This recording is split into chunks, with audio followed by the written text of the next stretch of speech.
उस्मान हादी बांग्लादेश को नया अज़्म और वलवला दे गए। बांग्लादेशी पार्लियामेंट के बाहर नमाज जनाजा अदा, सरबराह अबूरी हुकूमत समेत लाखों अफराद की शिरकत।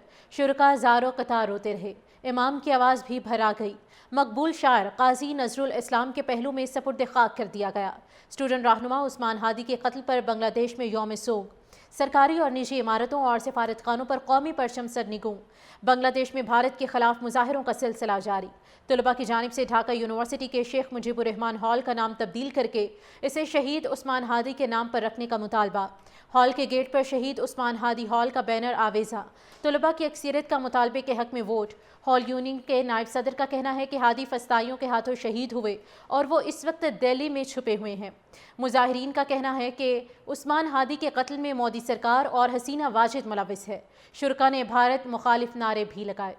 उस्मान हादी बांग्लादेश को नया अज़्म और वलवला दे गए। बांग्लादेशी पार्लियामेंट के बाहर नमाज जनाजा अदा कर दी गई। सरबराह अबूरी हुकूमत समेत लाखों अफराद की शिरकत। शुरका ज़ारो क़ितार रोते रहे, इमाम की आवाज़ भी भरा गई। मकबूल शायर काजी नजरुल इस्लाम के पहलू में सपुर्द खाक कर दिया गया। स्टूडेंट रहनुमा उस्मान हादी के कत्ल पर बांग्लादेश में यौम साग हैं और सरकारी और निजी इमारतों और सिफारतखानों पर कौमी परचम सरनिगू हैं। दिफाई तज्ज़ियाकार ब्रिगेडियर रिटायर्ड हारिस नवाज हमारे साथ मौजूद हैं। सर, बहुत शुक्रिया आपके वक्त का।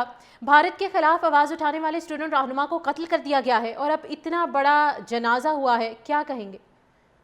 देखें, भारत ने जब फिर ये साबित कर दिया कि ये एक बहुत बड़ा दहशतगर्द मुल्क है।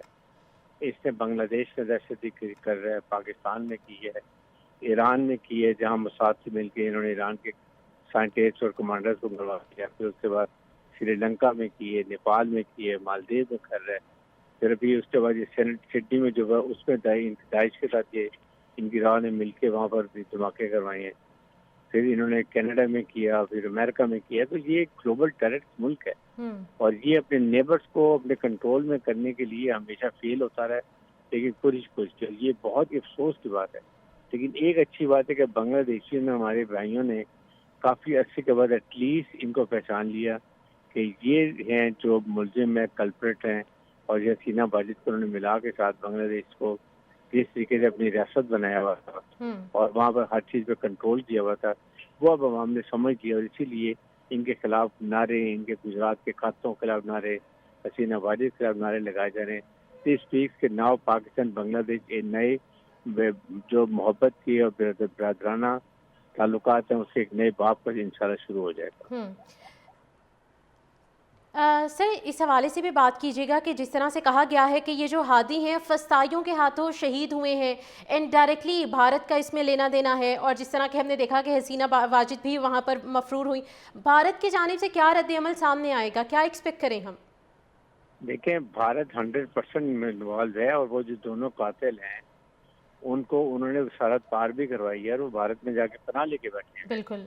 अगर इतना ज्यादा होता, ना इन्वॉल्व होता, तो वो क्यों तो अपने पास पनाह लेता, उसको वहाँ सरहद पार नहीं करने देनी चाहिए थी।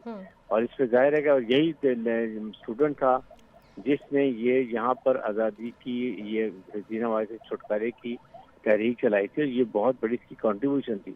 और ये बांग्लादेशी हीरो था जिसको ये इंडियन रॉ ने वहाँ पर इसका कत्ल करवाया। इनके जो वहाँ स्लीपर सेल थे बांग्लादेश में, अभी भी सीना वाजिद के भी कुछ लोग हैं, उनसे मिलकर उन्होंने गाड़ करके इसको शहीद करवाया है। बिल्कुल। और मेरे ख्याल में अब और ज्यादा बांग्लादेशी अवाम इनसे, इंडिया से नफरत करने लगे। बिल्कुल सर, इस हवाले से भी मैं आपका पॉइंट जानना चाहूँगी कि भारत हमेशा अपनी टेरिटोरियल इंटेग्रिटी को लेकर उसने बहुत सवालात किए हैं दुनिया के सामने, लेकिन यहाँ पर सवाल ये है कि उन्होंने खुद अलाउ किया उन लोगों को, उन फस्ताइयों को, कि वो बॉर्डर के रास्ते भारत चले जाएं और वहाँ पर वो मौजूद भी हैं। बिल्कुल, ये सारा प्लान था। इन्होंने वहाँ से मर्डर करवाया है, उसके बाद उसके लिए सारे रास्ते किए हुए थे, प्लानिंग की हुई थी कि किस तरीके से मोटरसाइकिल पे ये एस्केप करेंगे, कहाँ पर इनको गाइड मिलेंगे, कहाँ कौन से रास्ते से ये बॉर्डर क्रॉस करेंगे और अब ये अपनी महसूस मुकाम पे लेके चले गए हैं।